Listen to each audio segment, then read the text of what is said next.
नमस्कार। आज जो कहानी प्रस्तुत करने जा रहा हूँ उसका शीर्षक है हादसे के बाद।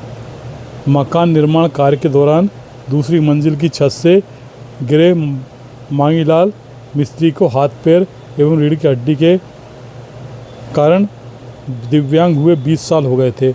उसके दोनों बच्चे जो उस समय बेटी ममता 6 साल, बेटा मोहित 8 साल के थे, वे अब 26 साल तथा 28 साल के हो गए थे। दोनों की शादी हो गई थी।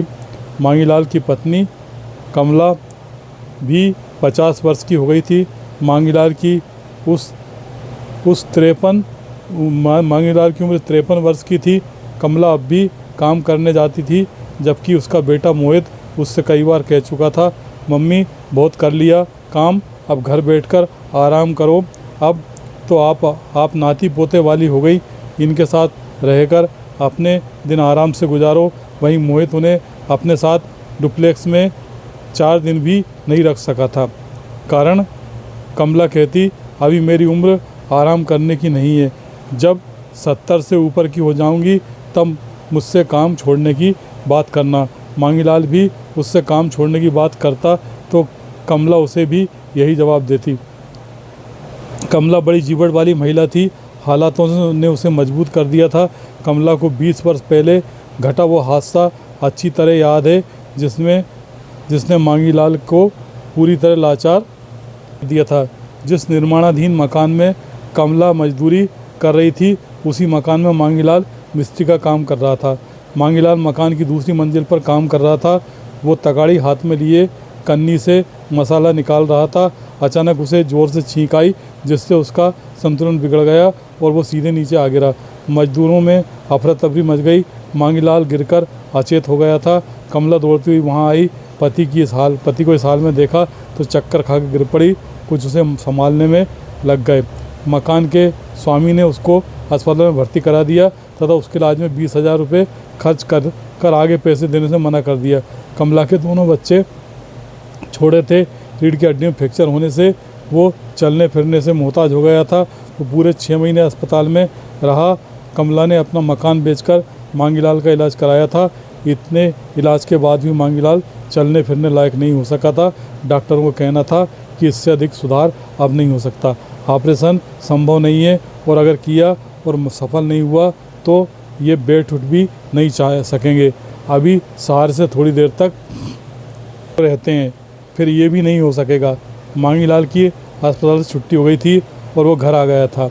ये घर वो घर था जो हॉस्टल वालों ने कमला को रहने के लिए दिया था। कमला हॉस्टल की मेस में रसोइया का काम करती थी।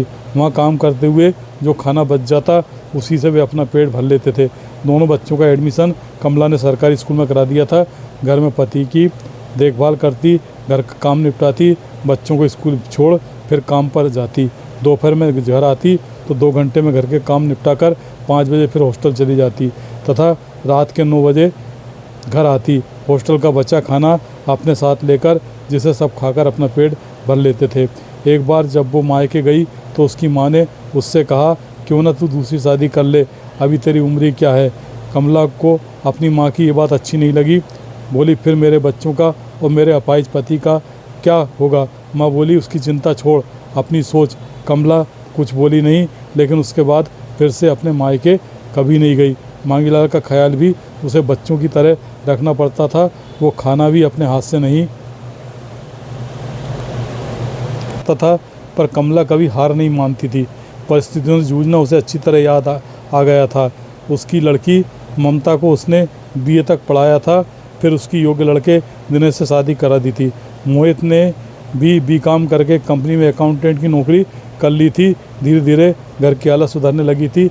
मोहित ने अपने ही ऑफिस में काम करने वाली लड़की मंजू से शादी कर ली थी। शादी हुए 2 साल हो गए थे। उनका 6 माह का बेटा अंशुल था। मोहित ने अच्छी कॉलोनी में एक डुप्लेक्स ले लिया था। अब उसे मम्मी का हॉस्टल में खाना बनाना अच्छा नहीं लगता था। वो कई बार मना कर चुका था, पर मंजू काम नहीं छोड़ती थी। आखिर मोहित ने उसे काम छोड़कर अपने साथ चलने को राज़ी कर ही लिया। वो उनको लेकर अपने नवनिर्मित डुप्लेक्स में शिफ्ट हो गया था। लेकिन ये सब ज़्यादा दिन तक नहीं चल सका। कुछ दिनों में ही कमला को मालूम हो गया कि वे उन्हें अपने साथ रखना नहीं चाहते हैं, बेमन से उन्हें रख रहे हैं। महिला उसे रख रहे हैं। महिला मोहित और उसकी पत्नी उनकी अवहेलना करने लगे थे। इधर मांगीलाल भी यहाँ अपने आप को असहज महसूस कर रहे थे। पानी सर से गुजरे इसके पहले कमला ने फिर से ज्वाइन कर ली थी तथा वो क्वार्टर जो प्रबंधन ने किसी और को अब तक नहीं दिया था उसे फिर से ले लिया था। यहाँ आकर मांगीलाल भी अपने आप को अच्छा महसूस कर रहे थे और कमला को ऐसा लग रहा था जैसे वो पिंजरे की कैद से छूट गई हो। कमला अपने पति मांगीलाल के साथ हॉस्टल प्रबंधन द्वारा दिए सर्वेंट क्वार्टर में आकर खुश थी। उसे अपने बेटे बहू से कोई शिकायत नहीं थी।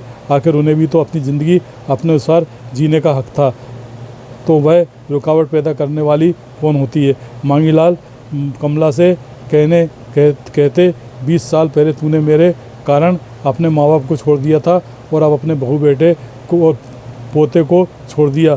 तो कमला ने जवाब में कहती, आप जब तक हो तब तक मैं भी खुश हूँ। आपकी देखभाल करने से बढ़कर मेरे लिए और कोई काम नहीं हो सकता।